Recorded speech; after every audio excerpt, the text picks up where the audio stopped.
Alright guys, going to meet my buddy at this place. He's cutting down some timber.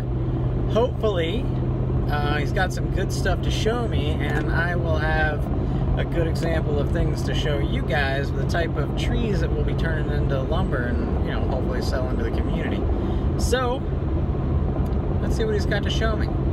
It's not those walnut trees. Those are at a person's like house in their yard. I'm gonna see if we can stop by and get some shots of those. I don't know. Like I said, it's at a person's house. I think we're just going to like the woods. I don't know. But anyways, hopefully there's some good stuff to show you. All right, guys. Here's the first thing he showed me. It's just a little butt that he cut off. It's ash, so it's been kind of eaten, you know, by the emerald ash borer. You can see the bottom end of it. This is something that I'm not even sure what to do with, because the only thing I can think of to do with this is either chop it into bowl blanks or slice it into cookies and sell those for, you know, like end tables or coffee tables or something like that. Is this something you guys would be interested in? Personally, I'm not too excited by this. But if there's a market for it, we'll cut it and offer it. Let me know what you think.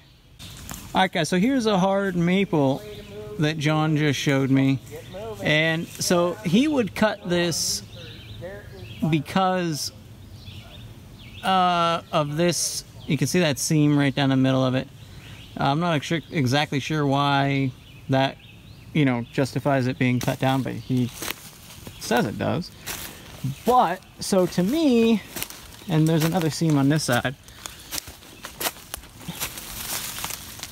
to me, from the ground up to that crotch are coffee table slabs, right?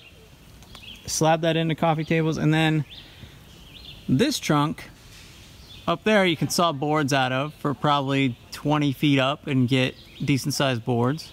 And then the trunk over here on the left side, you wouldn't get huge boards out of it, but you can get tons of bowl blanks out of it. So, and this is the kind of stuff that he's showing me. This is the kind of stuff. So, what do you guys think? I think that would make awesome coffee table top slabs. You'd have crotch figure in it. You might have some bark inclusions. Like, that would be cool, I think. Alright guys, we just left that property. There's a couple promising logs in there that he's planning on taking down.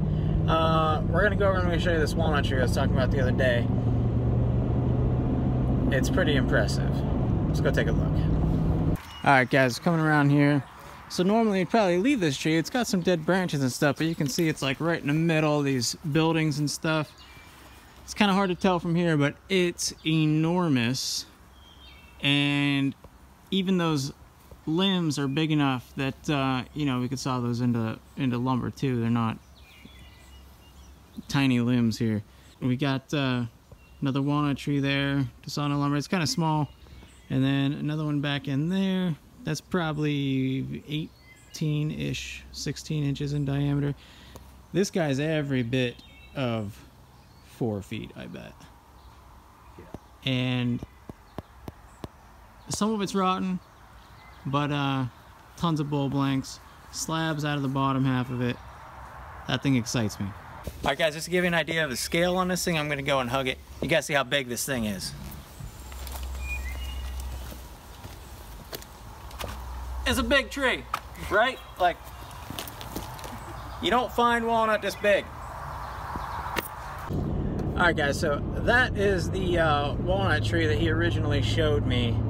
I don't know about you, but that's a pretty exciting tree, especially for walnut, because like I said, you know, anybody who goes and buys walnut at a lumberyard knows that you're lucky to get 8-inch wide boards and, you know, a third of it's sapwood.